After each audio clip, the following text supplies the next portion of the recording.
Hi guys and gals, Amy here, and today I have a quick little video with a card featuring some simple stamping and some products from Concord and Ninth. I have this awesome new background blocks stamp set. I have the Just Wanted to Say sentiment stamp set and the vintage flower stamp set and coordinating die, though I'm not going to be using the die today. I just got a couple of those stamp sets that you see there recently, and I did a little haul video. I'll link that in the top right corner if you want to check it out, but I was excited to get inky with this stuff today, so I pulled out my Concord and Ninth little mini ink cubes, and I'm just kind of putting a lot of these, 6 of them to be exact, a lot of these little blocks on acrylic stamp blocks.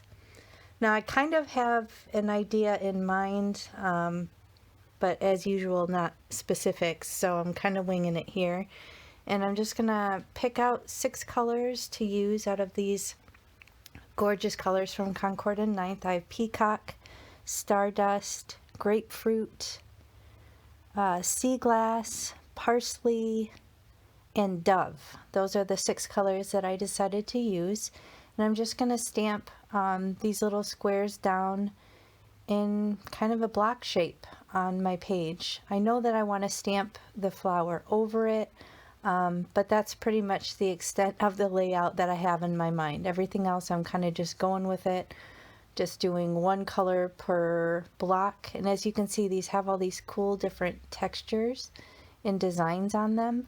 I just think stamps like this are so fun. You can use them in so many different ways. So you can see I'm just conditioning the stamps with my finger, and then, you know, laying down that color, and I'm just making this rectangle shape with the 6 different cubes. And I have to be honest, guys, I looked at this and absolutely hated it. I hated the color combinations that I put together. I hated the way that it looked, and I seriously almost threw it out and deleted the footage. I'm not even kidding. Like, I hated it that much. But then I thought, you know what? I always tell people not to give up, just to stick it out. So I followed that advice and just decided to keep going. So I stamped this flower down on top of this randomness that I don't like at this point, and use some black pigment ink and stamp it right on top of these blocks. And wow, I'm glad I didn't throw it away because I love how it looks now. So evidently it just needed a black flower stamped on top of it, but this is kind of what I had in mind.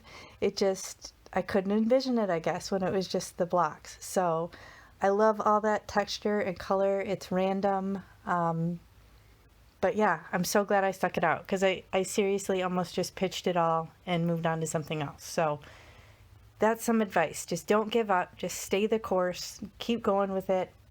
You know, you might be surprised. I know I was with this. So I used some rectangle stitch dies just to kind of take down the panel size from A2 to a little bit smaller. And it gives it that nice finished stitched edge. And guys, I will link all of the products that I used in the video description below. So if you click below this video and scroll down, you'll see all the products listed and information there. So if you want to check out any of these products that I used today, that's where you will find the information. I just stamped a sentiment from the stamp set and put some foam tape, extremely sticky foam tape from scrapbook.com on the back of this panel, and attached it to an A2 size card base of 110-pound cardstock. And before I attach that, I do want to stamp the rest of the sentiment on the inside. The front says Just Wanted to Say, and so I'm using the thanks from that stamp set to put on the inside of the card. And I edited it out, but I did actually stamp this in the wrong direction on a different card base. So yeah, I'm just a bit of a hot mess today. But anyway, I got a different card base out and stamped it in the correct orientation and attached the card base, or sorry, the panel to the card base. Pulled out some bling. I have these kind of iridescent white sequins, and I pick an odd number of those, 5 of them to be exact, and just liquid glued those down in various spots on the card. And that's gonna finish it up, guys. I mean, There really isn't much to it. You have awesome products like this, and it really doesn't take much. You just get inky, right? Start stamping. I'm even free range stamping and didn't even do a perfect job, but it doesn't even matter because that flower just really becomes the focal point on this card. So yeah, stick it out. If you don't like it, you might surprise yourself like I did. But here's a clean and simple card for you here today. If you enjoyed it, I would love if you subscribe to my channel. And if you hit the bell, then you'll be notified anytime I post a new video, which has been quite a bit lately. So I hope to see you next time. I really appreciate you. Have a good day. Bye.